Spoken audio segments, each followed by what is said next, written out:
할렐루야. 새로운 교회 주일 예배 오신 여러분 환영합니다. 우리 앞뒤 잡음 바라보시면서 고백하실 때 하나님이 우리의 소망 되십니다. 그렇게 고백하시며 인사 나누실까요? 하나님이 우리의 소망 되십니다. 아멘. 소망 되시는 주님 바라보며 전심으로 예배하기 원합니다. 다 같이 일어나셔서 주님 찬양하며 나가겠습니다.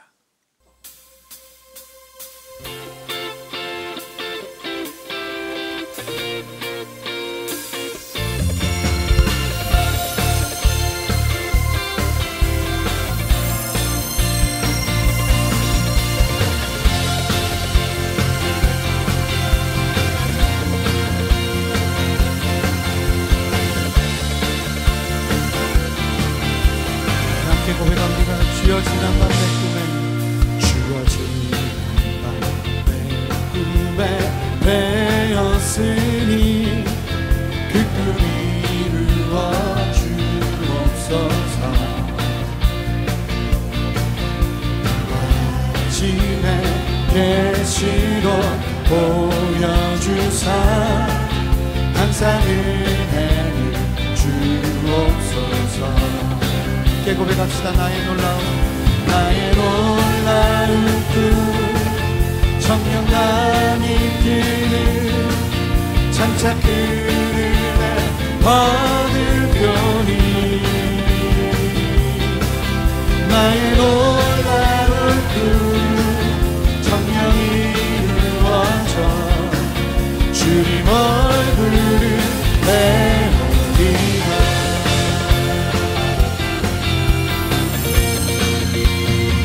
세상 풍조는 나날이 변하여도 나는 내 믿음 지키리니 세상 나가 죽음이 꿈 같으나 오직 내 꿈은 참되리라. 나의 놀라운 꿈 나의 놀라운 꿈 청명함이 드는 장차 그늘에 받으려니 나의 놀라운 꿈 청명히 이루어져 주님 얼굴을 우리 함께 고백합니다. 나의 놀라운 꿈 청명함이 끼는 나의 놀라운 꿈 청명함이 끼는 장차 그늘에 받으려니 나의 놀라운 꿈 청명히 이루어져 주님 얼굴을 배우리라. 할렐루야. 우리 안에 역사하시고 말씀하시는 주님 찬양합니다. 주님 영광 받으시옵소서. 네. 우리 더 전심으로 함께 한 마음으로 주님 찬양하며 나가겠습니다.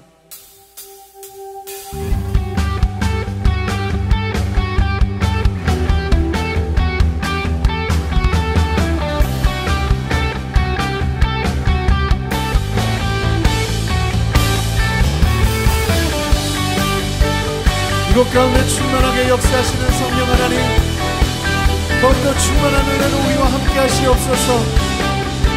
우리 함께 선포합니다. 마지막 날에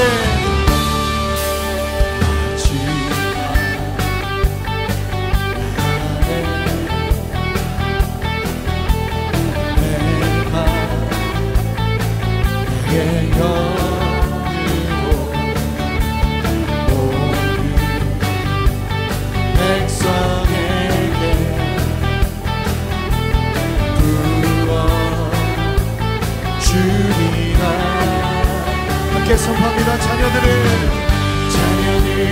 예언할 것이요 청년들은 환상을 보고 아비들은 꿈을 꾸리라. 주의 영을 하며 자녀들은 예언할 것이요 청년들은 환상을 보고 아비들은 꿈을 꾸리라. 주의 영을 하며 성령 이여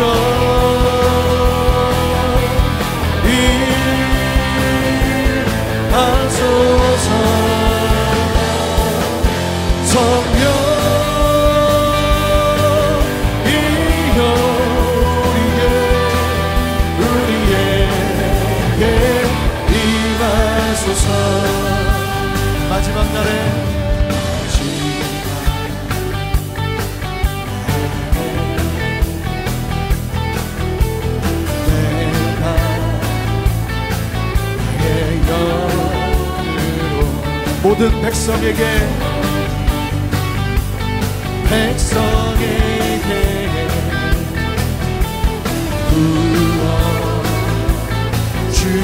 그렇게 역사하실 주님께 우리 전심으로 선포합시다. 자녀들은,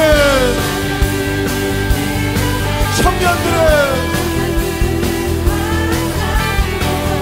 아비들은 꿈을 꾸리라 주의 영이 하며 자녀들은 예언할 것이요 청년들은 환상을 보고 아비들은 우리 전심으로 선포합시다. 성령 하나님, 성령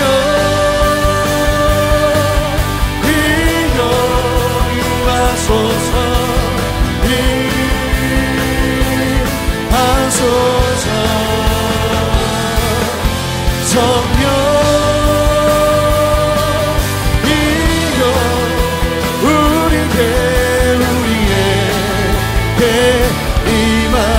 자녀들은 예언할 것이요 자녀들은 예언할 것이요.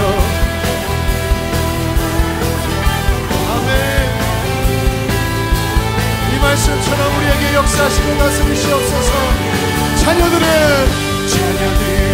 예언할 것이요 청년들은 환상을 보고 아비들은 꿈을 꾸리라 주의 함께 전심으로 성령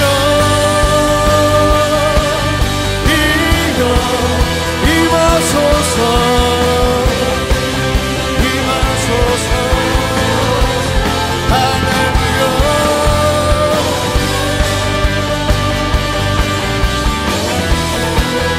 우리에게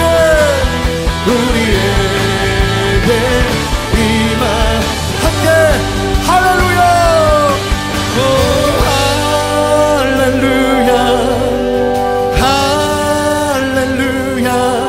가장 높고 놀라우신 주 교회여 할렐루야. 할렐루야. 할렐루야. 우리 두 손을 높이 들고 선포합시다. 신주 모든 나라 만물아 두 손 들고 외쳐라. 가장 높고 놀라우신 주 우리 함께 찬양해 지금부터 영원히. 가장 높고 놀라운 우리 전심으로 모든 나라 만물아 할렐루야. 모든 나라 만물아 두 손 들고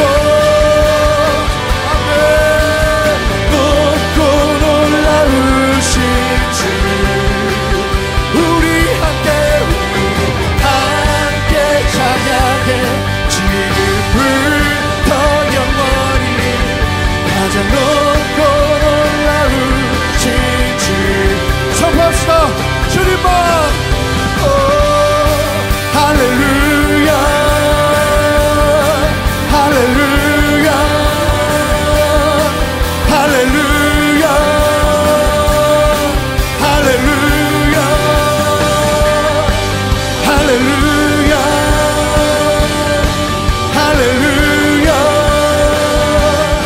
할렐루야. 할렐루야. 할렐루야. 성령 하나님, 이곳을 다스리시옵소서. 이 나라를 다스리시옵소서. 온 열방을 다스리시옵소서. 할렐루야. 우리 자리에 앉아서 계속 주님 찬양하며 나가겠습니다.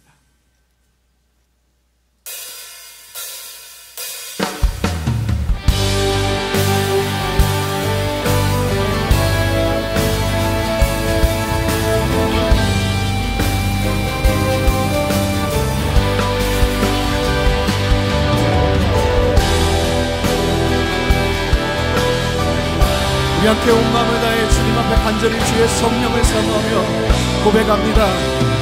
모든 민족에게 모든 민족에게 주소 영 부어주소서. 하나님의 백성 주의 말씀 주시고 불과 환상 주사 주의 비밀 알리소서. 우리 믿사오니 우리 믿사오니 하늘이 주의 날 선포해. 그날은 주의 영이 임하여 큰 불이 땅 위에 일어나리라. 모든 영혼 깨어 일어나 주 예수를 부르는 자는 구원돼. 우리 자매님들이 선포합니다. 모든 열방에게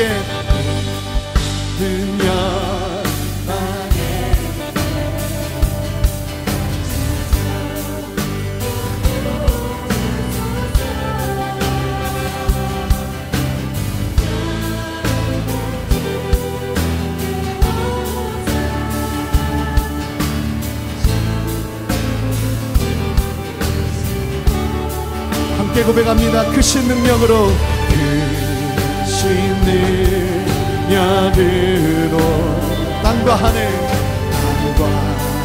하늘은 드소서. 주를 기다리니 주님만 소망하며 나갑니다. 만물이 주의 나를 고대하소서. 그날은 주의 영이 임하여 큰 불이 땅 위에 일어나리라.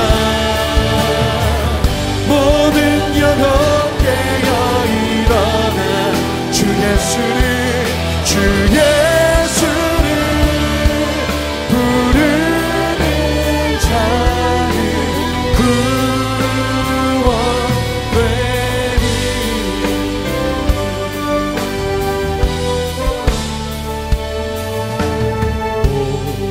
모든 민족과 만국 가운데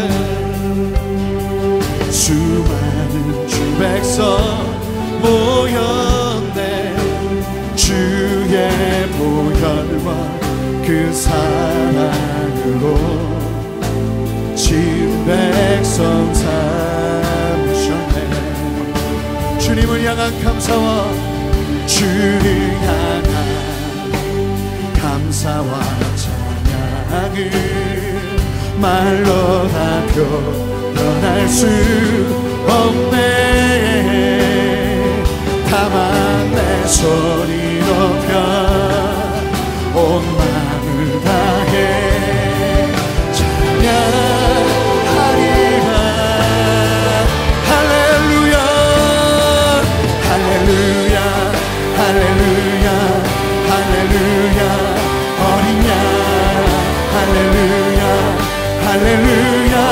주의 보혈 덮으사 모든 족속 모든 만원 모든 백성 열방이 모든 영광 모든 존귀 모든 찬양 주께 드리네. 아멘. 어린 양의 피로 어린 양 피로 씻어진 우리들 은혜로 주 앞에 서 있네. 주 이름으로 자녀된 우리 겸손히 구하오리. 주의 능력을 우리에게 주의 능력 우리에게 부사 주사 주를 마음 함께한 교회여 두 손을 높이 듭시다. 그때의 모든 나라 주 영광 보며 경배하리라. 할렐루야 할렐루야 할렐루야 할렐루야 어린 양 할렐루야 할렐루야 주의 보혈 덮으사 모든 족속 모든 만원 모든 백성 열방이 모든 영광 모든 존귀 모든 찬양 주께 드리네. 우리 두 손을 높이 들고 주님 앞에 기도하며 나갈 때에 성령 하나님 이곳 가운데 더욱더 충만하게 역사하여 주시옵소서. 나의 심령을 채우시는 그 주님의 놀라운 역사하심과 다스리심을 누리며 나가는 시간 되게 인도해달라고 두 손 높이 들고 주님 앞에 간절히 기도하며 나갑니다. 기도하시겠습니다. 주님 우리 안에 역사하시며 다스리시며 하나님을 찬양합니다.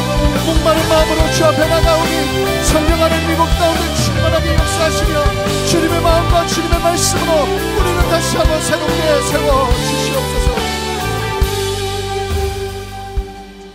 가장 높은 곳에서 낮고 낮은 저희들을 찾아오셔서 죽음에서 생명으로 구원하시고 하나님의 자녀이 된 위치를 회복시키사 이 세상에 소망을 두고 살아가는 것이 아니라 하늘 소망 가지고 한 주간도 살아갈 수 있도록 인도하여 주신 그 사랑과 은혜의 진심으로 감사드립니다.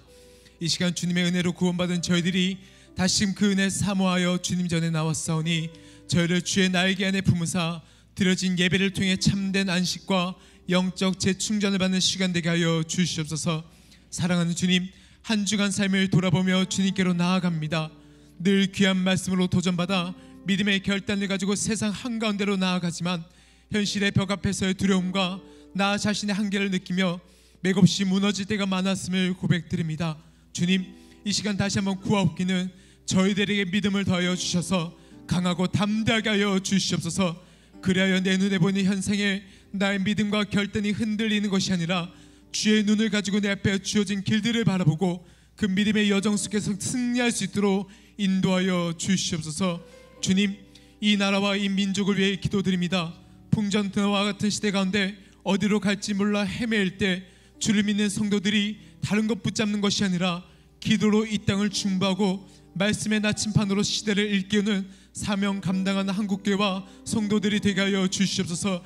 그리하여 다시 한번 주님께서 이 땅 가운데 놀라운 일을 행하실 것을 기대하며 나아가게 하여 주시옵소서. 이를 위해 우리 새로운 교회를 세워주심에 감사드립니다. 시대를 깨우는 파수꾼의 사명을 감당하는 교회, 거룩과 순결함으로 세상과 맞서는 교회, 다음 세대를 믿음으로 세우는 새로운 교회가 되게 하여 주시옵소서. 말씀 전해주시는 한옥 목사님을 영육간에 붙잡아 주셔서 준비하신 말씀을 전해주시되 그 말씀을 아멘으로 받는 심령들마다 성령의 터치하심을 경험하는 시간 되게 하여 주시옵소서. 세례 예식을 통해 내가 죽고 내 안에 오직 예수 그리스도께서 사시는 은혜를 경험하는 천국 잔치의 시간 되게 하여 주시옵소서. 성전 곳곳에서 섬기는 그 모든 섬김 위에 주님의 은혜를 넘쳐나게 하여 주시옵소서. 이 모든 말씀 죽기까지 우리를 사랑하신 우리 구주 예수님의 이름으로 기도드립니다. 아멘. 할렐루야. 축복된 주일 2부 예배에 나오신 사랑하는 성도님들을 주님의 이름으로 환영합니다. 오늘도 우리 영혼 가운데 말씀으로 채우실 그 주님을 기대하면서 좌우에 계신 분들께 이렇게 인사하겠습니다. 말씀 충만하십시오. 우리 서로 축복하는 시간 갖도록 하겠습니다. 우리 함께 서로를 바라보면서 함께 축복하며 고백하겠습니다. 축복합니다. 축복합니다. 주님의 이름으로 축복합니다. 주님의 사랑으로 이곳에 모인 주의 거룩한 자녀에게 주님의 기쁨과 주님의 사랑이 충만하게 넘치기를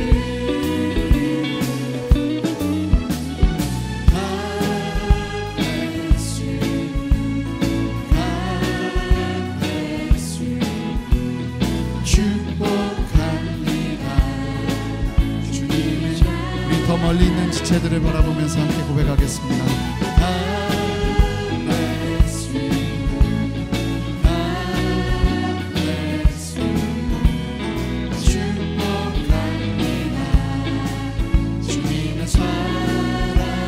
우리 박수로 서로를 격려하며 축복하겠습니다. 네, 교회 소식 전해드리겠습니다. 유재인 주일학교에서는 부모님들과 자녀들을 위한 금요 모임 패밀리 임팩트 시즌 6를 9월 27일부터 8주간 진행합니다. 자녀들의 연령에 맞는 프로그램들과 부모 세대를 위한 부모 학교를 통해 가정과 다음 세대를 더 견고히 세워나가고자 합니다.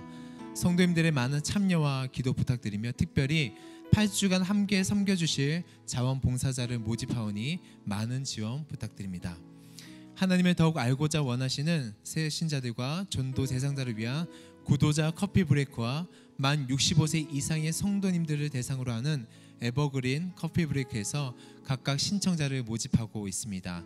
자세한 내용은 주보를 참고해 주시기 바랍니다. 또한 성경적으로 자녀를 양육하기 원하는 어머님들을 위한 성경 공부 마더와이즈 회복 과정이 오는 9월 24일부터 시작합니다. 신청은 안내 데스크에서 해주시면 되시겠습니다. 판교 테크노밸리에서 진행되는 직장인을 위한 나눔 콘서트에 성도님들을 초대합니다.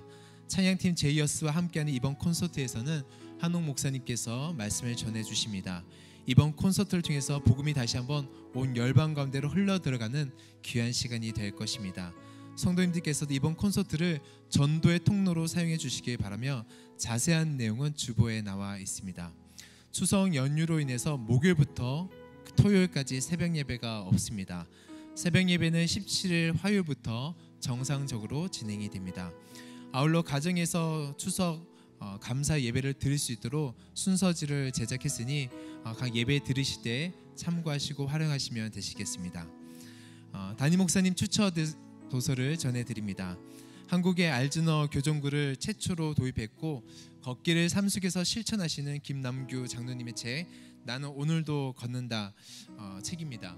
본인의 생생한 간증과 묵상을 통해서 하나님께서 주신 걷기의 축복에 대해서 그 풍성한 메시지가 담겨져 있습니다. 육체의 건강과 영적인 묵상이 하나로 어우러진 이 따뜻하고 감동적인 책이 피곤한 이 세대를 살아가는 모든 성도님들에게 도전이 되리라 믿습니다. 많이 구입하셔서 읽어주시기 바랍니다. 이제 세례식 후에 한옥 목사님께서 하나님의 말씀 전해주시겠습니다.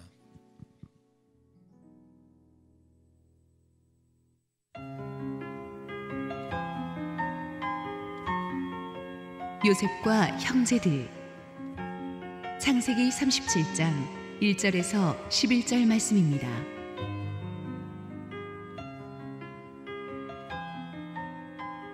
야곱이 가나안 땅 곧 그의 아버지가 거류하던 땅에 거주하였으니 야곱의 족보는 이러하니라.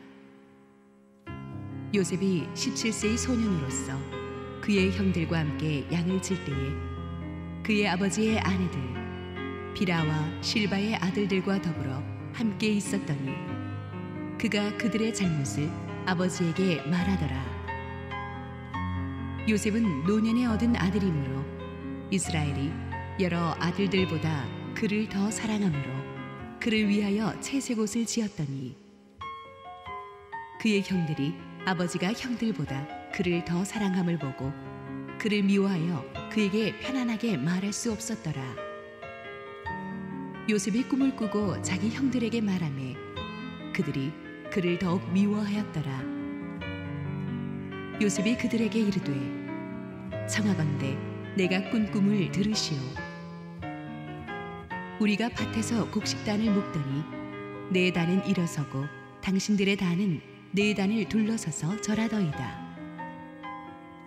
그의 형들이 그에게 이르되 내가 참으로 우리의 왕이 되겠느냐 참으로 우리를 다스리게 되겠느냐 하고 그의 꿈과 그의 말로 말미암아 그를 더욱 미워하더니 요셉이 다시 꿈을 꾸고 그의 형들에게 말하여 이르되 내가 또 꿈을 꾼즉 해와 달과 11별이 내게 절하더이다 하니라. 그가 그의 꿈을 아버지와 형들에게 말하매 아버지가 그를 꾸짖고 그에게 이르되 내가 꾼 꿈이 무엇이냐? 나와 내 어머니와 내 형들이 참으로 가서 땅에 엎드려 내게 절하겠느냐? 그의 형들은 시기하되 그의 아버지는 그 말을 간직해 두었더라. 오늘은 성인 세례식이 있는 특별한 날입니다. 9분의 세례자를 대표해서 먼저 한효순 성도님께서 간증해 주시겠습니다.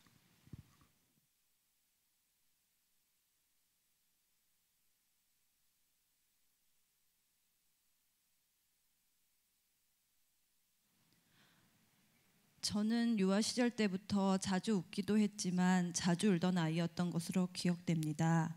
그래서인지 감정을 다스리는 게 무척 어려웠습니다.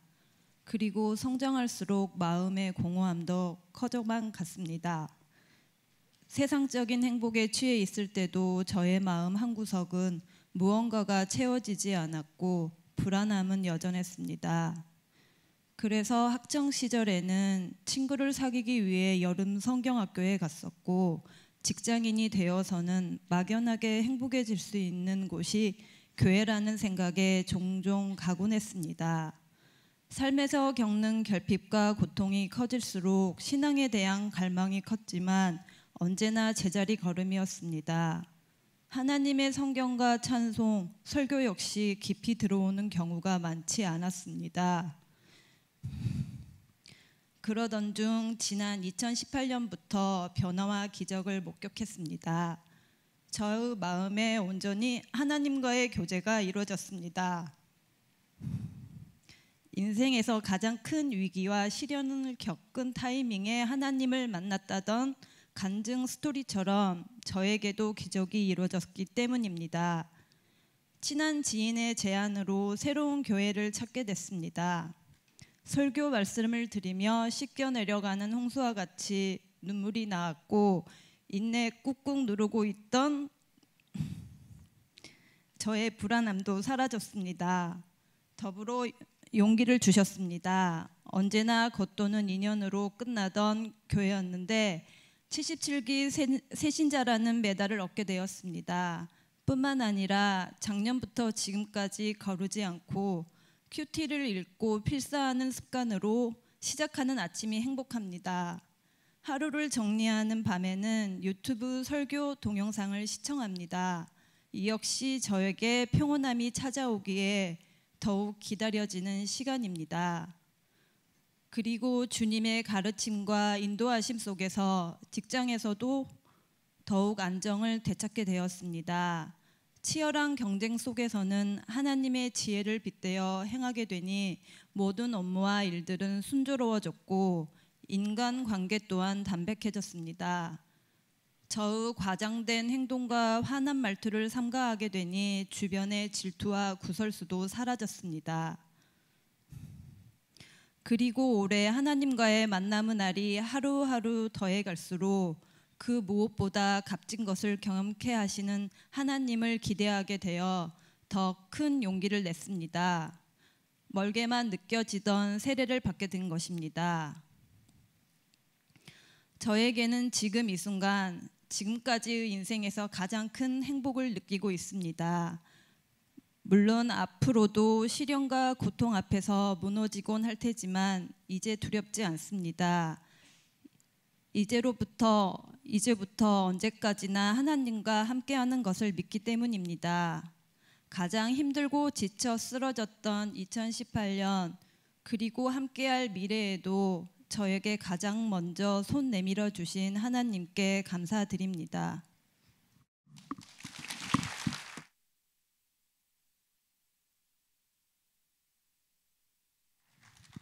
귀한 간증 감사드립니다.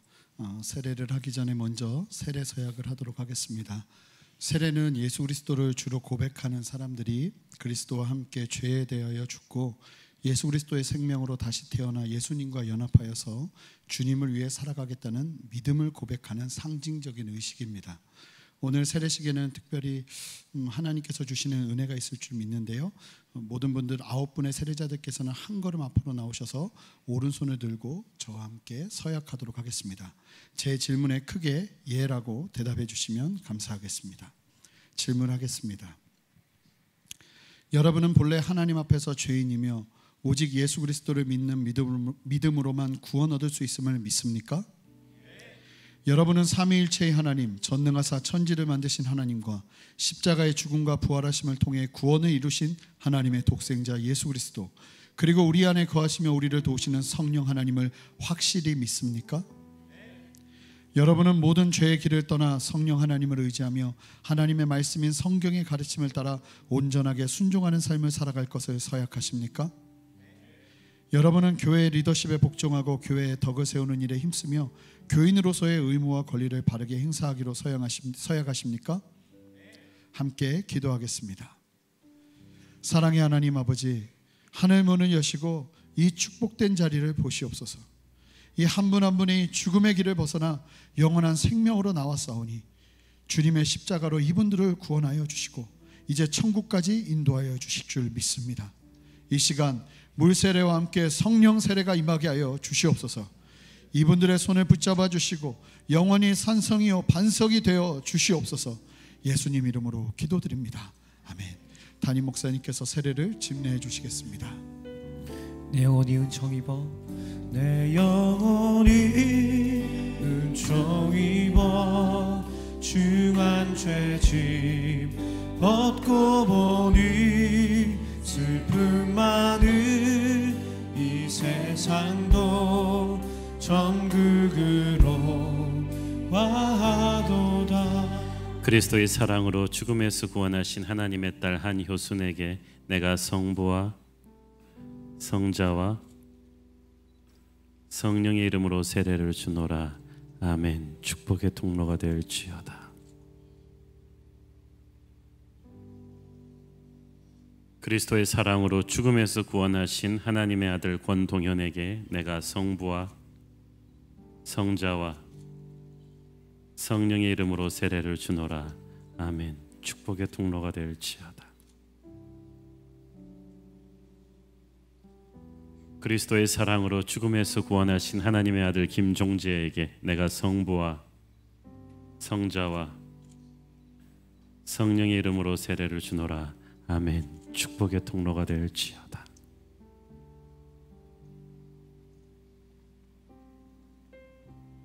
그리스도의 사랑으로 죽음에서 구원하신 하나님의 딸 김현영에게 내가 성부와 성자와 성령의 이름으로 세례를 주노라. 아멘. 축복의 통로가 될지어다.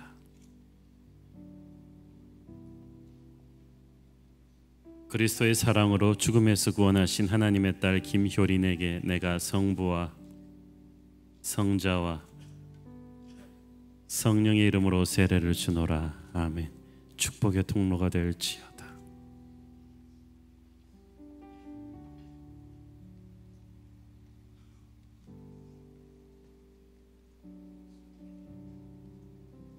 그리스도의 사랑으로 죽음에서 구원하신 하나님의 아들 이상국에게 내가 성부와 성자와 성령의 이름으로 세례를 주노라. 아멘. 축복의 통로가 될지어다.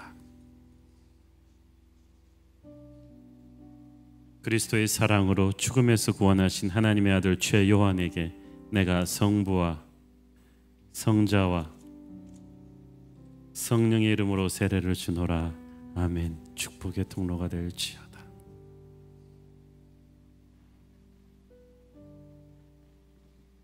그리스도의 사랑으로 죽음에서 구원하신 하나님의 아들 허광재에게 내가 성부와 성자와 성령의 이름으로 세례를 주노라. 아멘.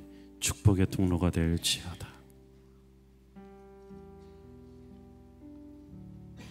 그리스도의 사랑으로 죽음에서 구원하신 하나님의 딸 홍리윤에게 내가 성부와 성자와 성령의 이름으로 세례를 주노라. 아멘.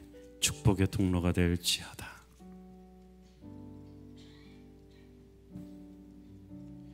세례를 받으신 모든 분들은 일어서 주시고 세례를 선포하도록 하겠습니다.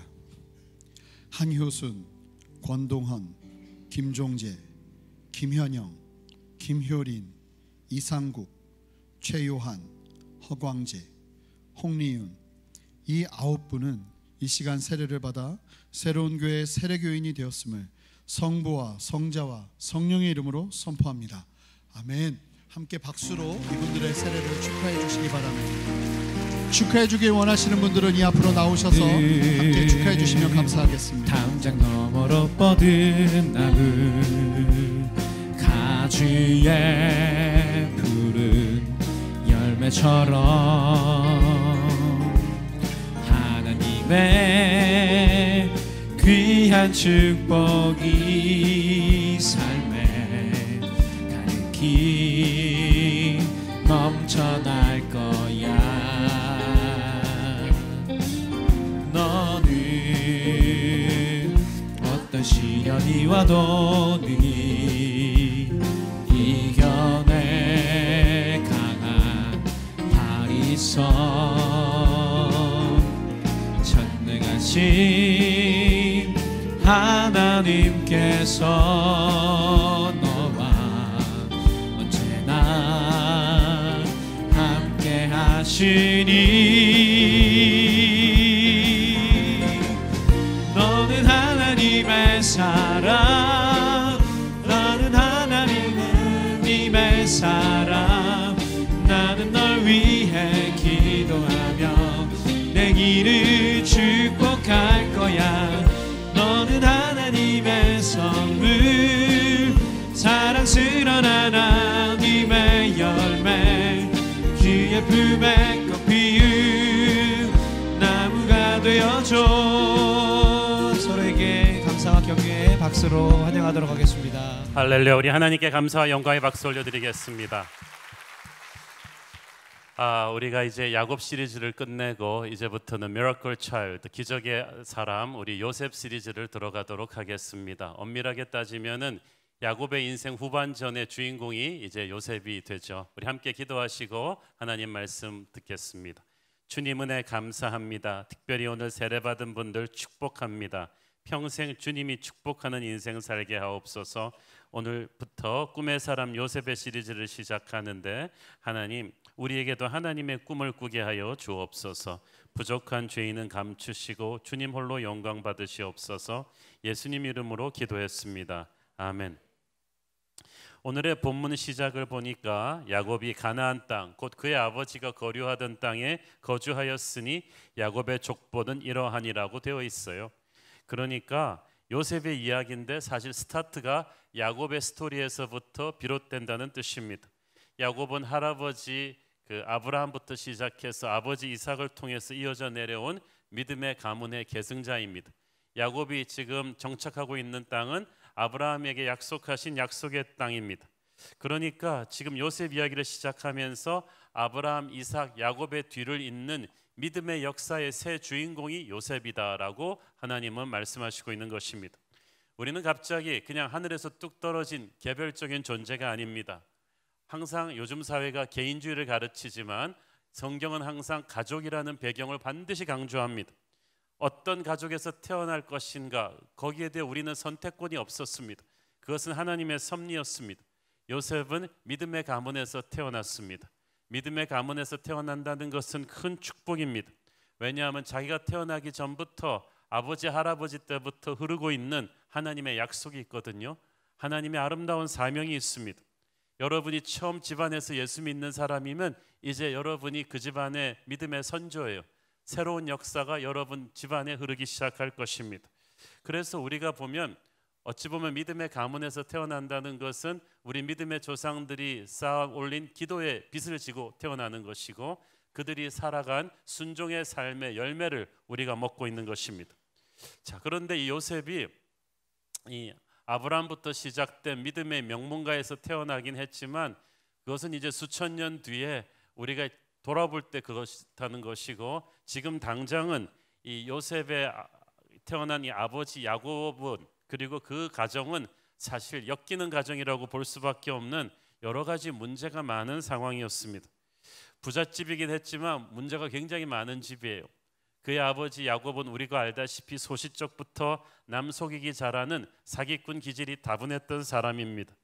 예수님을 믿긴 믿는데 은혜 받을 때는 은혜 받다가 다시 현실의 문제에 부딪히면 항상 비겁하게 뒤로 빠지고 인간적인 잔꾀를 부리다가 낭패를 보는 경우가 많았습니다. 결혼해서 아들들을 낳고 아버지가 된 뒤에도 야곱은 항상 위기 상황에서 영적으로 심지가 굳지 못한 유약한 아버지의 모습을 보였습니다. 그래서 항상 성경의 미스터리 중에 하나는 어떻게 요셉 같은 아들이 야곱 같은 아버지에게서 나왔냐, 그 아버지의 그 아들이라는 말이 전혀 안 먹히는 게 바로 야곱과 요셉의 그 연결고리 아닌가 생각이 됩니다. 야곱의 11번째 아들 요셉이 태어난 때는 야곱이 그 삼촌 라반의 밑에서 두 아내를 얻은 대가로 14년간 일한 계약 기간이 거의 끝나가던 때였습니다. 야곱은 그 뒤에도 한 7년 정도 라반 밑에 더 있다가 그곳을 떠나게 되니까 요셉이 한 7살 정도 되었을 때에 아버지 야곱을 따라서 약속의 땅으로 돌아오게 된 것 같습니다. 약속의 땅으로 돌아와서도 세겜 땅에서 한 10여 년을 머물러 있죠. 그래서 요셉이 티네이저가 되기까지 그 세겜에서 자라는데, 요셉이 16살 되던 해 세겜에서 우리가 알다시피 좀 비극이 일어나죠. 요셉의 바로 손이누이 디나가 밖에 나갔다가 성폭행을 당합니다. 거기에 대한 복수로 요셉의 형들이 그 세겜족의 남자들은 모두 한밤중에 가서 도륙해버리죠. 요셉이 얼마나 충격받았겠습니까? 16살 나이에 누나가 성폭행 당했다는 것만도 충격인데 형들이 새벽녘에 온몸에 피를 뒤집어 쓰고 돌아왔어.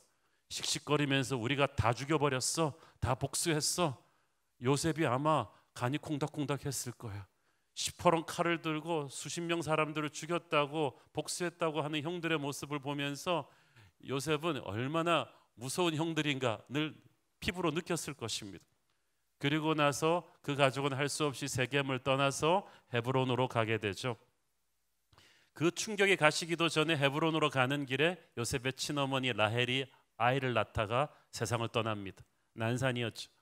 그래서 요셉은 졸지에 친어머니를 잃어버리고 어머니가 남기고 간 핏덩어리 동생 베냐민을 끌어안고 아버지 야곱과 통곡을 합니다.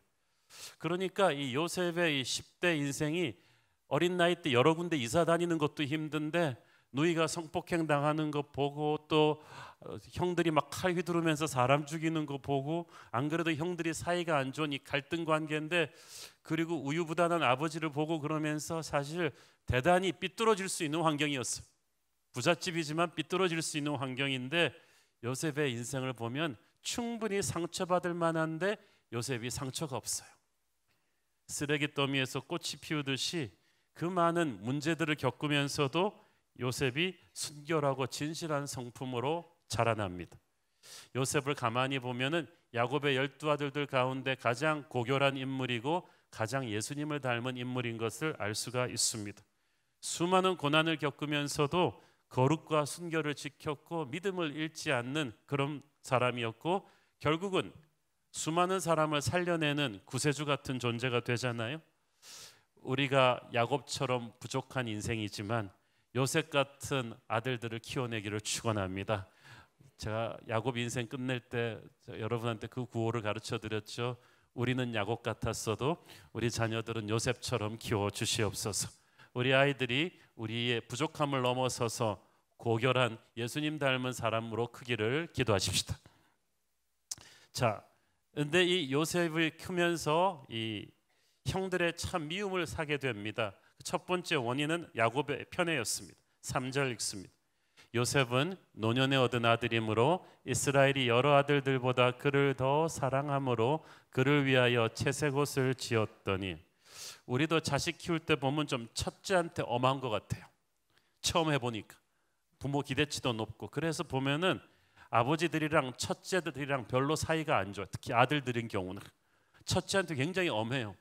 그러다가 이제 둘째, 셋째 가게 되면 이제 아버지가 힘도 빠지고 첫째랑 그렇게 막 해봤자 그렇게 뭐 잘 되는 것도 없고, 그러니까 이제 막 아버지도 기운 빠지고 그러면서 둘째, 셋째로 갈수록 관대해지죠. 여유가 있어지죠.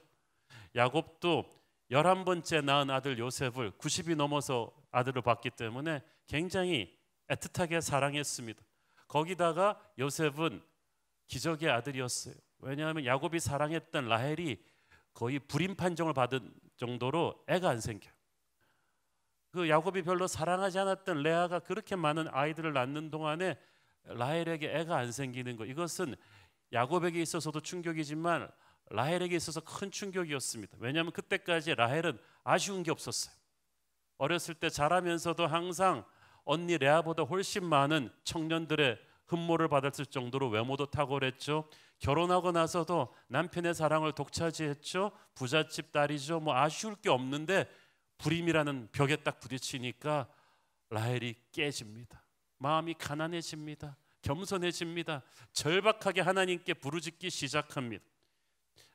겸손하고 가난한 마음으로 라헬이 오랜 세월 기도해서 나온, 그래서 불임 판정을 깨고 하나님이 준 기적의 아이가 바로 요셉이에요. 그러니까 그 요셉이 얼마나 귀했겠습니까? 그런데 그 요셉이 커서 정말 별처럼 빛나는 걸 보지 못하고 요셉이 16살 되던 해에 요셉의 동생을 낳다가 라헬이 세상을 떠나잖아요. 야곱이 너무나 가슴이 아팠어요. 평생 사랑했던 여인인데, 그래서 요셉을 보면서 마치 죽은 라헬을 보는 것처럼 야곱이 더블로 요셉을 사랑한 거야. 끔찍히 사랑했습니다. 거기서 야곱도 좀 수위 조절을 했어야 되는데 너무 지나치게.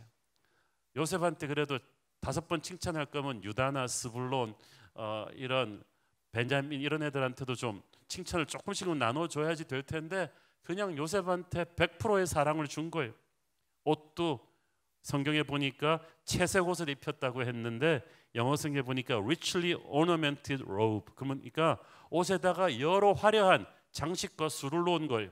손목을 덮고 발목까지 내려오는 긴 옷인데 이거는 평상시복도 아니고요, 작업복도 아니고 최고급 외출복, 연회복으로서 귀족과 왕들만 입는 그런 값비싼 옷이, 진짜 집 한 채 값이 옷이. 이 옷에는 그냥 좋은 옷 이상의 의미가 있었는데 첫째는 순결을 상징하는 옷이었습니다. 채색 옷이. 야곱은 뭔가 메시지를 던지고 있었어요. 요셉의 형들과 누이들은 세상의 죄로 너무 많이 더럽혀진 사람들이에요.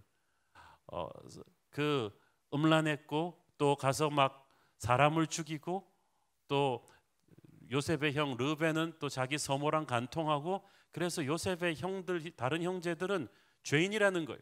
그러나 요셉은 그들과는 다른 순결한 존재라는 것을 야곱은 이 채색옷을 통해 말하고 싶었습니다. 둘째는 채색옷은 이제 야곱이 요셉을 가문의 정통 후계자로 세울 것이라는 암시였어요. 모든 축복과 재산은 이제 요셉에게 줄 것이다. 그러니까 요셉의 형들도 바보가 아닌 이상 요셉에게 입혀준 그 채색옷의 의미를 직감하고 요셉을 더욱 미워하게 되었습니다. 4절 읽습니다. 그의 형들이 아버지가 형들보다 그를 더 사랑함을 보고 그를 미워하여 그에게 편안하게 말할 수 없었더라.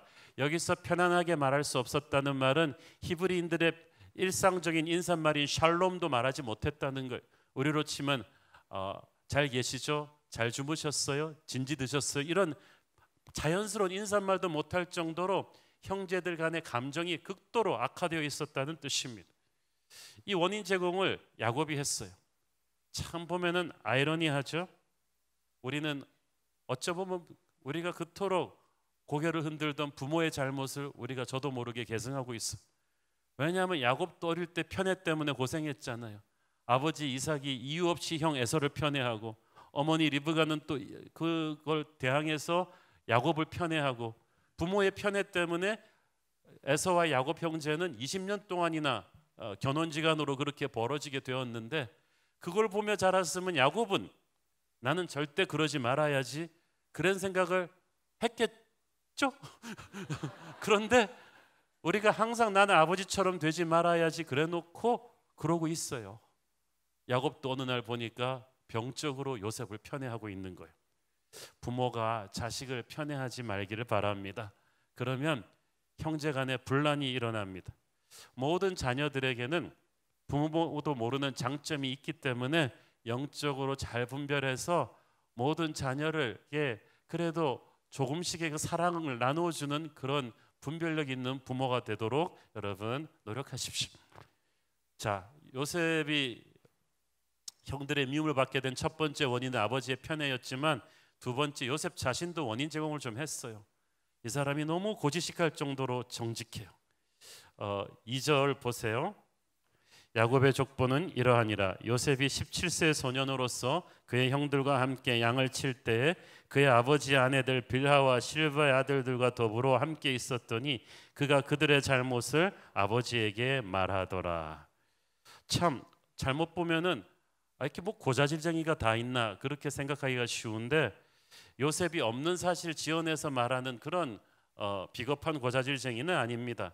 여기서 형들의 잘못이라고 할 때 잘못이라는 히브리 단어 라는 진짜 악한 행실, 속임수 같은 정말 도덕적인 정확한 잘못거리들을 말하는 거예요. 그러니까 보니까 야곱의 아들들의 이때까지 전적을 참작해 볼 때 진짜 아버지 뒤에서 못된 짓들을 많이 한 것 같아요. 아버지의 재산을 착복할 수도 있고 뭐 여러 가지를 많이 한 것 같은데, 요셉이 불의를 못 참는 정말 고지식한 정직한 티네이저였던 것 같아요. 그것을 아버지에게 착실하게 가서 또 말씀드렸어요. 그러니까 아들들에 대한 야곱의 불신은 점점 커져가고 요셉에 대한 야곱의 사랑이 더 커져갔습니다. 그런데 참 요셉이 10대 소년에 불과했기 때문에 아직 인생을 너무 몰랐죠. 아무리 진실이라고 해도 반드시 그것을 아무 때나 말할 필요는 없어요. 제가 어렸을 때 한 번은 선생님이 굉장히 화가 난 날이 있었습니다. 그 선생님이 짝사랑하던 옆에 반 여자 선생님이 시집을 가가지고 선생님이 굉장히 화가 나셨어요. 그래가지고 그날은 이렇게 좀 폭풍이 오는 날이었어요. 그냥 시간 내내 야단 맞았어요. 뭐 너희들은 뭐 이렇게 줄 서는 게 틀렸고 저 그림 그려놓은 것도 엉망이고 뭐 다른 반들과 평균 성적도 안 좋고 그냥 있는 제목 없는 제목으로 다 야단 맞고, 우리는 그래서 수업종이 울리기만 기다리고 있는데 정말 수업종이 이제 울리기 일보 직전에 이제는 해방이다 싶은데 갑자기 어떤 아이가 손을 딱 들더니 선생님 숙제 검사 안 하셨는데요. 그런데 그래갖고 숙제 검사 안 한 애들이 줄줄이 나가서 또 신나게 맞았는데, 사실 뭐 착하고 모범적인 학생이라 할지라도 숙제 안 할 때가 있잖아요. 물론 제가 그날 그 중에 하나였기 때문에 그건 말할 수도 없지만은 그런데 그걸 하필 선생님이 화난 그날 그 아이가 정직하게 말할 필요가 있었나요? 그래서 그 아이가 수업 시간 끝나고 저한테 어떻게 됐는지는 제가 목사로서 말씀드릴 수는 없지만, 이게 보니까 요셉이 팩트지만 이것을 수위 조절을 못한 것 같습니다. 아무리 진실이라고 해도 우리가 기도하고 고민한 뒤에 때와 장소를 잘 맞추어서 이야기해야 되는 걸 몰랐어요. 이런 말을 했을 때 다른 사람들이 어떤 상황에 처하게 될지를 남을 배려하는 걸 생각하기에는 이 요셉은 너무나 어렸고 그냥 너무 돌직구였던 거죠. 이래서 형들의 더한 미움을 사게 되었는데, 이 형들의 증오에 완전히 불을 붙인 사건이 바로 요셉의 꿈입니다. 5절 8절 읽습니다. 요셉이 꿈을 꾸고 자기 형들에게 말하며 그들이 그를 더욱 미워하였더라. 요셉이 그들에게 이르되 청하건대 내가 꾼 꿈을 들으시오.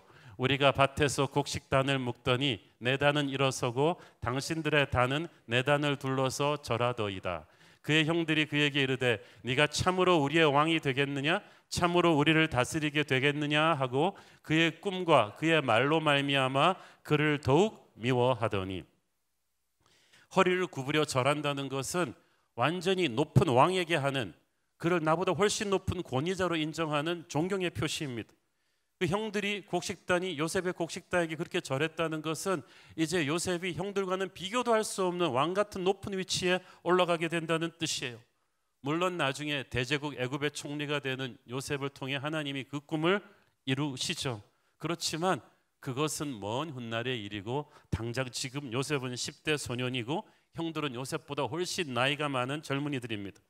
안 그래도 어렸을 때부터 자기들은 일하는 동안에 손에 물 하나 안 묻히고 채색 옷 입고 아버지 사랑 한 몸에 받으면서 크는 철부지 동생이 얄밉게 느껴지던 차에 자기들의 미래도 암담하거든요. 미래는 완전히 요셉이 왕같이 된다고 하니까 형들의 심사가 뒤틀릴 수밖에 없는데, 거기다 요셉이 한 번 더 업그레이드된 꿈을 또 터뜨립니다.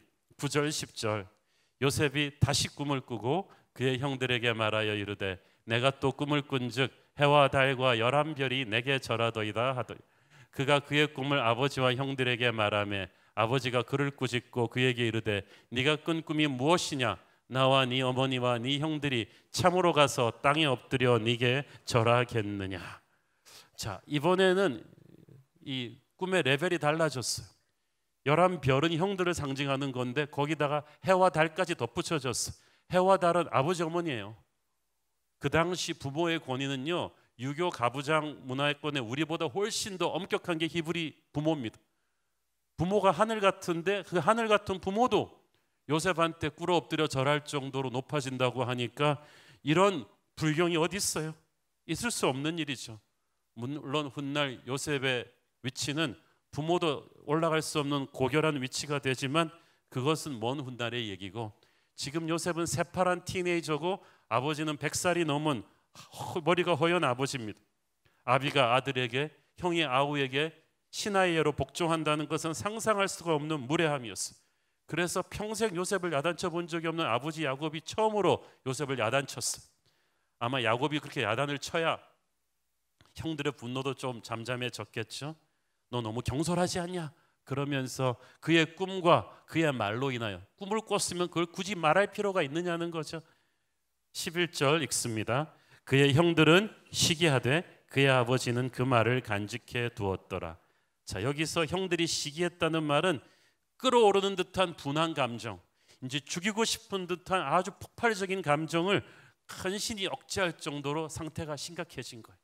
형들의 가슴에 거의 살기에 가득한 분노가 일어난 거예요.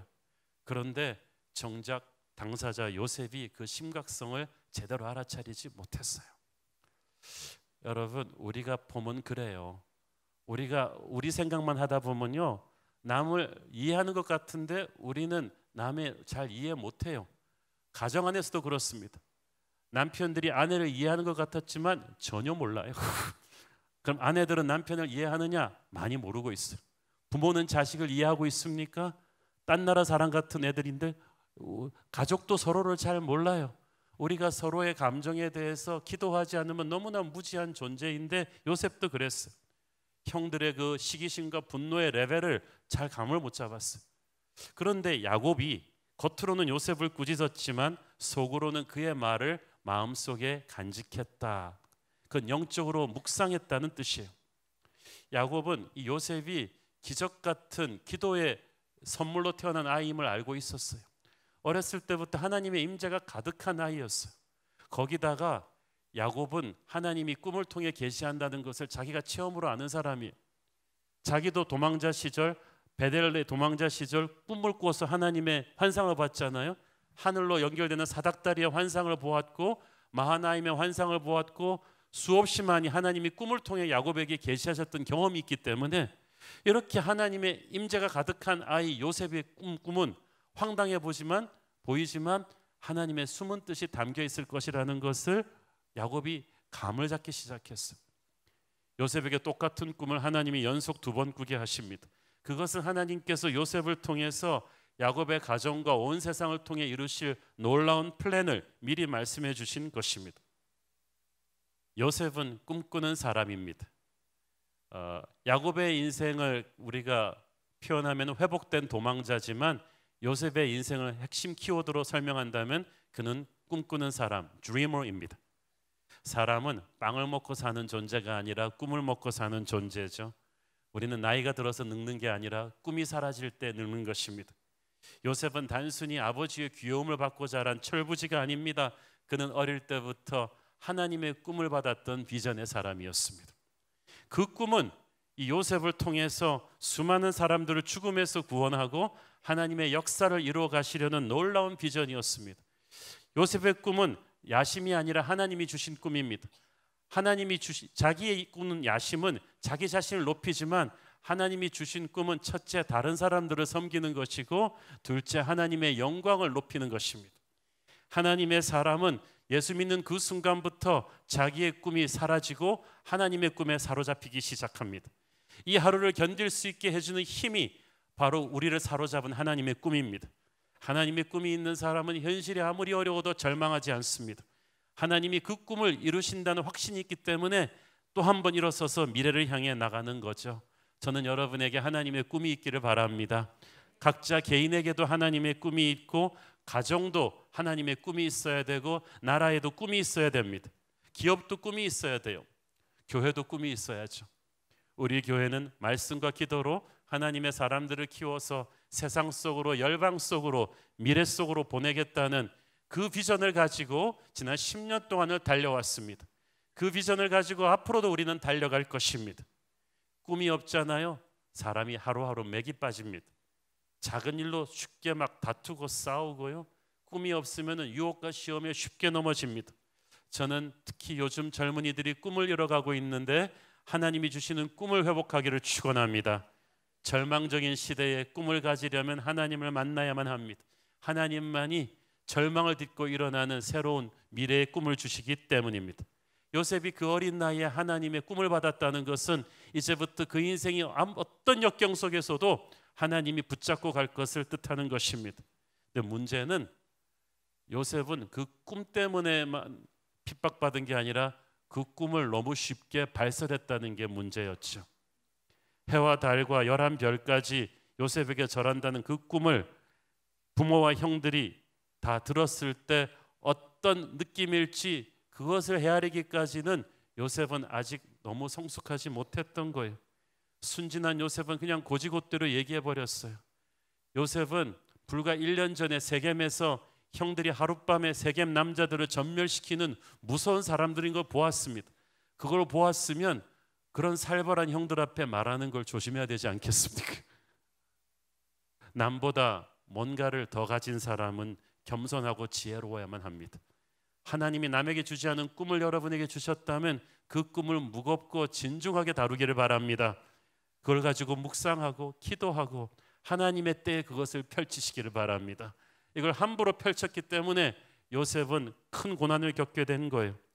하나님이 주신 꿈이라 할지라도 아직 하나님의 때가 이르지 않았을 때 영적으로 준비 안 된 사람에게 마구 말했을 때 그것은 큰 재앙을 불러오는 길을 열어주고 맙니다. 요셉이 이제 다음 주부터 이로 인해 혹독한 대가를 치르게 되죠. 그런데 형들과 요셉의 부모마저 요셉에게 절을 하는 그 꿈의 의미는 단순히 요셉이 애굽의 총리가 되어서 높임을 받는다는 그 뜻 이상의 의미가 있습니다. 아까도 말씀드렸듯이 요셉은 예수 그리스도를 구약에서 상징하는 인물입니다.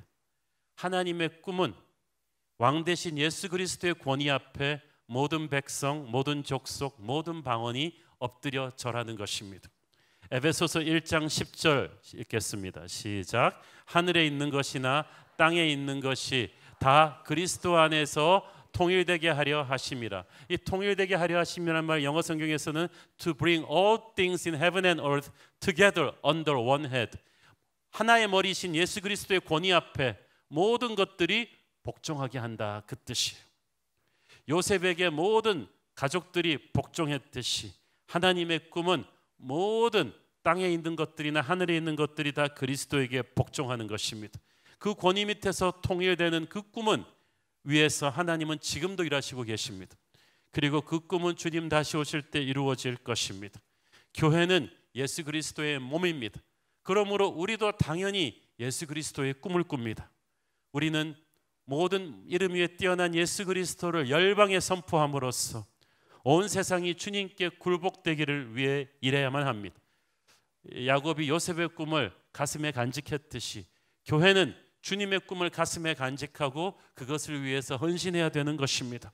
하나님의 꿈을 위해 헌신하는 교회를, 그 개인을, 그 가정을 하나님은 반드시 돌보시고 축복하실 것입니다. 모든 인류가, 모든 민족이 구원을 얻기까지 하나님은 쉬지 않으시겠다고 하십니다. 그 세계 복음화의 꿈을 위해서 교회를 쓰시겠다고 하십니다. 우리는 자신의 야심을 버리고 그 그리스도의 꿈을 가슴에 품고 거기에 헌신한 사람들인 줄로 믿습니다.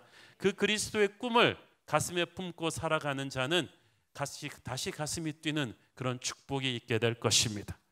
그러나 그 꿈을 이루기 위해서 우리가 가야 될 길이 있어요. 꿈을 하나님이 주시는 것과 그 꿈이 이루어지기까지 그 갭 가운데 하나님이 우리를 준비시키는 때가 있습니다. 여러 가지 상황들이 우리에게 펼쳐질 것입니다. 요셉에게도 그렇지만 하나님께서 우리의 인생에서도 하나님의 꿈을 향해서 가는 인생에 여러 가지 일들이 일어나요. 좋은 경험들이 있고 나쁜 경험들이 있고 쓰라린 경험들이 있는데 그 모든 상황을 통해서 주님이 역사하십니다. 요셉도 보십시오. 첫째는 좋은 경험들이 있습니다. 좋은 경험들은 문자 그대로 내 인생에 받는 축복들이에요. 하나님의 은혜나 나의 좋은 선택으로 받는 축복이죠. 요셉의 경우는 아브라함부터 시작된 믿음의 가문에 태어났고 부잣집 아들로 태어나 풍요롭게 자랐고 또 아버지의 엄마의 사랑을 16살 때까지는 흠뻑 받았고 채색옷도 받았고 이렇게 과분한 좋은 것들을 그냥 아무 공로 없이 공짜로 마구 누렸어요. 여러분도 이렇게 과분하게 좋은 것들을 누릴 때가 있는데 이때는 첫째는 하나님께 감사한 마음, 둘째는 이것을 받지 못한 다른 사람들을 배려하는 마음이 있어야 돼요. 좋은 것들을 그냥 공으로 받은 사람들의 안타까운 특징은 악의는 없는데 다른 사람을 생각을 못해요. 이게 없는 사람들은 어떤 심정일까를 생각을 못한 거예요. 요셉이 그걸 받지 못하고 계속 자라는 형들에 대한 배려심이 조금이라도 있었다면 이런 화는 일어나지 않았을 텐데 잠언 27장에 보면 칭찬으로 사람을 단련한다는 말이 테스트한다는 말이 나옵니다. 그러나 요셉은 자기에게 주어진 축복과 칭찬들을 잘 관리하지 못했습니다. 그것을 다른 사람과 나누는 법을 알지 못해서 모진 고생을 하게 되죠. 그 결과 나중에 총리가 되어서는 그 축복을 아낌없이 나누어 주는 성숙함을 보이게 됩니다. 여러분에게 오는 좋은 축복들을 겸손하게 잘 관리하기를 바랍니다. 둘째는 하나님은 우리 인생에 일어나는 나쁜 경험도 사용하십니다. 나쁜 경험이란 우리의 잘못으로 인해서 오는 아픔들을 말합니다. 사실 형들의 시기심을 더 부추긴 것은 요셉이 고지식한 정직함이죠. 형들의 잘못을 그렇게 시시콜콜 다 아버지한테 가서 보고할 필요도 없었고요. 하나님이 주신 꿈을 분별력 없이 그냥 턱턱 형들한테 마구 던질 필요도 없었죠. 요셉의 그로 인해서 엄청나게 많은 형들의 분노를 악화시키죠. 그렇다고 해서 형들이 나중에 요셉을 해꾸지한 행동이 정당화되는 건 아니지만 하나님은 이 모든 과정을 통해서 요셉에게 진중함을 가르치시고 절제를 가르치시고 지혜를 가르치십니다. 하나님께서 요셉을 나중에 애굽에서 가장 지혜로운 사람으로 만들기까지 그런 나쁜 경험을 통해서 요셉에게 가르쳐준 인생의 지혜가 있었던 것입니다. 여러분도 인생에서 자신의 실수와 미성숙함으로 벌어진 아픔들을 거기서 잘 배우시기를 바랍니다. 내가 성숙하지 못했구나, 내가 배려하지 못했구나, 하나님의 음성을 듣고 그걸 고쳐나가는 여러분 되기를 축원합니다. 세 번째는 하나님은 쓰라린 경험을 통해서도 역사하십니다. 쓰라린 경험의 다른 표현은 억울한 고난이에요. 요셉이 엮이는 가정에 태어나게 된 거 요셉 잘못이 아니에요. 요셉이 태어나기 전에 이미 레아와 라헬의 갈등은 있었고 그 형제들 간의 아픔은 있었던 거예요. 요셉이 16살 때 친어머니가 돌아가시게 된 것, 그것도 요셉 잘못 아니에요. 이 모든 것들이 요셉이 잘못하지 않은 억울한 일들이 일어나요. 앞으로도 요셉의 인생에서는 그래요. 자기 잘못이 아닌데 죄를 뒤집어 쓰고 억울한 고통을 당하게 되는 때가 많은데 억울한 고통의 또 다른 이름은 예수님의 십자가 고통입니다. 그래서 여러분 억울하게 고통당하는 시간에는 십자가의 주님을 생각하면서 잘 인내하시기를 바랍니다. 십자가의 주님이 그 억울한 고통 속에서 원망하지 않으시고 하나님을 따라갔듯이 그래서 부활의 승리를 누리셨듯이 우리도 억울한 고통의 시간을 십자가의 주님을 생각하면서 잘 견뎌내기를 바랍니다. 그래서 보니까 하나님께서 요셉의 인생에서 또 우리의 인생에서도 보면 꿈을 향해 가는 길에 좋은 경험, 나쁜 경험, 억울한 경험들을 절묘하게 버무리셔서 놀라운 축복으로 인도하십니다. 꿈이 이루어지는 데까지 그런 것들이 다 필요하다는 거예요. 제가 한번 TV에서 전문 요리사가 빵 만드는 것을 보여준 적이 있는데 일단 완전히 스크래치에서부터 제로부터 시작합니다. 밀가루, 날계란, 버터, 설탕, 베이킹 파우더 쫙 놓는데 여러분 그런 것들을 따로따로 먹는다고 생각해 보세요. 어땠겠습니까? 빵 만드는 데는 이 전문 요리사가 이것을 적당한 양으로 잘 버무려서 또 오븐에 잘 구워서 시간이 흘러야 맛있는 빵이 되는데 이걸 못 기다리겠다. 에이, 그러면 내가 밀가루 한 컵 쫙 마시고 날계란 하나 툭툭 털어놓고 버터 막 버무려 놓고 설탕을 입속에다 붓고 베이킹 파우더까지 탈탈 털어놓은 다음에 내 몸을 따뜻하게 데워서 이렇게 막 흔들면 빵이 만들어집니까? 우리 인생의 좋은 경험, 나쁜 경험, 쓰라린 경험도 마찬가지. 우리 생각에는 이게 연결이 안 돼요. 내가 하나님의 꿈을 받았는데 왜 이런 일들이 나한테 일어나나 그래가지고 막 내가 나서가지고 뭔가 좀 해보려고 하면은 날 재료들 다 자기가 털어놓고 막 몸을 흔들어서 빵 만들겠다는 사람과 같이 되는 거예요. 그러나 하나님의 손에 나의 인생을 온전히 드리면 하나님께서 내 인생의 나쁜 경험, 좋은 경험, 쓰라린 경험들을 잘 섞으시고 구우셔서 놀라운 꿈을 이루게 하시는 줄로 믿습니다. 여러분, 꿈의 사람의 길이라고 해서 주단을 깔고 쫙 가는 거 아니에요. 다음 주부터 펼쳐지는 요셉의 인생은 그냥 내리막길이에요. 엄청난 내리막길로 떨어집니다. 우리의 한정된 생각으로는 이해할 수 없는, 이게 꿈이 왜 이런가, 하나님의 꿈의 사람인데 왜 이런가 할 수 있을 정도의 변수들이 우리 인생에서 쉴 새 없이 터지는데, 그랬다 잠깐 잘 됐다 다시 또 떨어지고 막 이런 일들이 일어나는데, 하나님께서는 도저히 연결되지 않는 것 같은 점들을 연결시키는 분이십니다. 그래서 기가 막힌 그림을 만드십니다. 그러므로 우리는 우리 인생을 향한 하나님의 큰 꿈을, 큰 그림을 이해할 수 없지만 순종해야 됩니다. 그리고 주님을 신뢰하며 이 하루를 한 걸음을 걷는 것입니다. 앞으로 전개되는 요셉의 인생에서 그는 자신도 전혀 생각하지 못했던 소용돌이 같은 이벤트들을 겪으면서 그래도 점점 하나님의 놀라운 섭리가 이루어지는 것을 보게 됩니다. 여러분과 저의 인생도 그리 될 것입니다. 기도하겠습니다. 주님, 은혜를 감사합니다. 우리의 인생은 요셉처럼 하나님의 꿈을 가슴에 간직한 인생인 줄로 믿습니다. 때로는 이해할 수 없는 좋은 일, 나쁜 일, 억울한 일들이 생기지만 하나님은 모든 것을 아시는 분이시니, 실수가 없으신 분이시니 우리 인생을 놀라운 작품으로 만들어 가실 줄 믿습니다. 예수님 이름으로 기도했습니다. 아멘. 다 함께 일어나셔서 봉헌 찬양 드리겠습니다. 은혜 아니면 은혜 아니면 살아갈 수가 없네. 호흡마저도 다 주의 것이니 세상 평안과 위로 내게 없어도 예수, 오직 예수뿐. 한 번 더 고백합니다. 은혜 아니면 살아갈 수 없네. 은혜 아니면 살아갈 수가 없네. 호흡마저도 다 주의 것이니 세상 평안과 위로 내게 없어도 예수, 오직 예수뿐이네.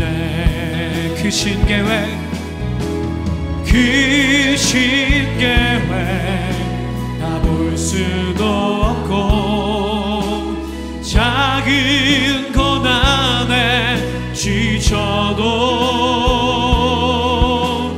주께 묻기 나의 모든 삶 버티고 견디게 하시. 크신 계획 다 볼 수도 없고 크신 계획 다 볼 수도 없고 작은 고난에 지쳐도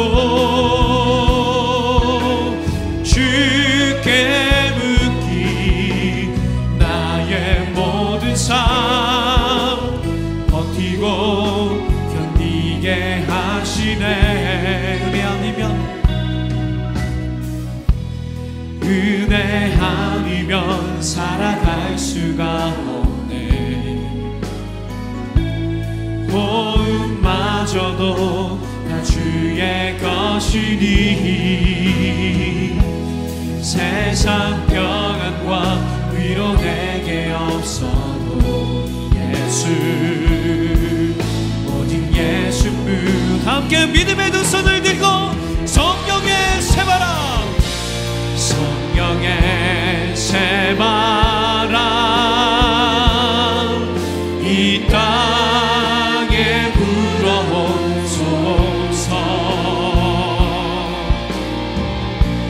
주의 영생기로 우리를 다시 살리사 이 땅에 하나님 영광 거하는 그런 교회가 되게 하소서. 열방에 하나님 영광 비추는 그런 교회가 되게 하소서. 사랑하는 아버지, 우리는 야곱같이 흠많은 인생이지만 요셉같이 예수님 닮은 자녀들을 키우게 하여 주옵소서. 하나님의 꿈을 가진 아이로 키우게 하여 주옵소서. 그 꿈을 성취하는 길이 길고 험할지라도 온전히 주님께 맡깁니다. 이해할 수 없는 내 인생의 모든 변수들을 주님께 맡깁니다. 우리의 인생을 주관하여 주시옵소서.